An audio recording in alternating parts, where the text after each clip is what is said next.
To forest and nature TV. ಪ್ರಿಯ ವೀಕ್ಷಕರೇ, ನೀವು ಇನ್ನೂ ನಮ್ಮ ಚಾನೆಲ್ಗೆ ಸಬ್ಸ್ಕ್ರೈಬ್ ಆಗದಿದ್ರೆ ದಯವಿಟ್ಟು ನಮ್ಮ ಚಾನೆಲ್ಗೆ ಸಬ್ಸ್ಕ್ರೈಬ್ ಮಾಡಿ, ಬೆಲ್ ಬಟನ್ ಒತ್ತಿ, ಆಲ್ ಬಟನ್ ಒತ್ತಿ. ಕನ್ನಡದಲ್ಲೊಂದು ಅದ್ಭುತ ಪ್ರಾಣಿ ಪಕ್ಷಿ ಪರಿಸರದ ಡಿಸ್ಕವರಿ ಚಾನೆಲ್ನ ಅಪ್ಡೇಟ್ಸ್ಗಳ ನೋಟಿಫಿಕೇಶನ್ಗಳು ನಿಮ್ಮ ಮೊಬೈಲ್ಗೆ ಬರುತ್ತದೆ. ಹೊಂಡಿಯಸ್ ಪ್ರವಾಸಿ ಹಡಗಿಗೆ ಸಂಬಂಧಿಸಿದ ಹ್ಯಾಂಟಾ ವೈರಸ್ ಹರಡುವಿಕೆಯ ಸುದ್ದಿ ಚರ್ಚೆಯಲ್ಲಿರುವಾಗಲೇ ಭವಿಷ್ಯದ ಹ್ಯಾಂಟಾ ವೈರಸ್ ಸಾಂಕ್ರಾಮಿಕದ ಬಗ್ಗೆ ಭವಿಷ್ಯ ನುಡಿದ ಕೆಲವು ವರ್ಷಗಳ ಹಿಂದಿನ ಸಾಮಾಜಿಕ ಮಾಧ್ಯಮದ ಪೋಸ್ಟ್ ಮತ್ತೆ ಇದೀಗ ಮುನ್ನೆಲೆಗೆ ಬಂದಿದೆ.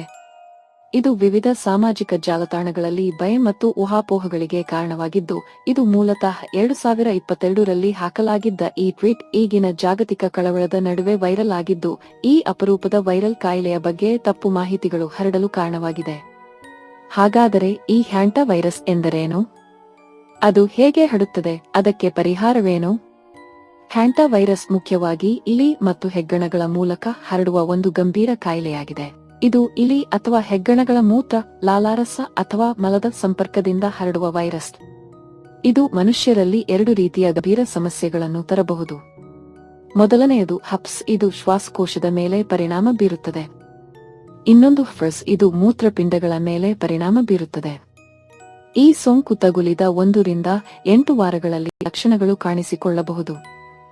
ಮೊದಲು ಜ್ವರ, ತೀವ್ರ ಸ್ನಾಯು ನೋವು, ಸುಸ್ತು, ತಲೆನೋವು ಮತ್ತು ವಾಂತಿ ಕಾಣಿಸಿಕೊಳ್ಳುತ್ತದೆ.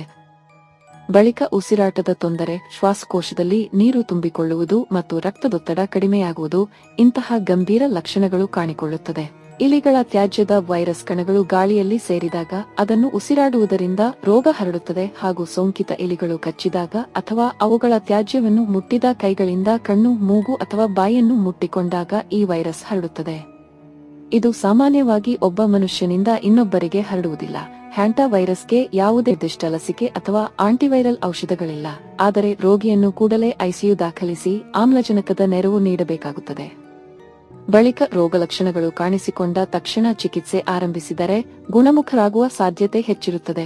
ಮನೆ ಮತ್ತು ಸುತ್ತಮುತ್ತ ಇಲಿಗಳು ಬರದಂತೆ ನೋಡಿಕೊಳ್ಳುವುದು, ಇಲಿಗಳ ತ್ಯಾಜ್ಯವಿರುವ ಜಾಗವನ್ನು ಸ್ವಚ್ಛಗೊಳಿಸುವಾಗ ಮಾಸ್ಕ್ ಮತ್ತು ಗ್ಲೌಸ್ ಧರಿಸುವುದು ಮುಖ್ಯವಾಗಿದೆ.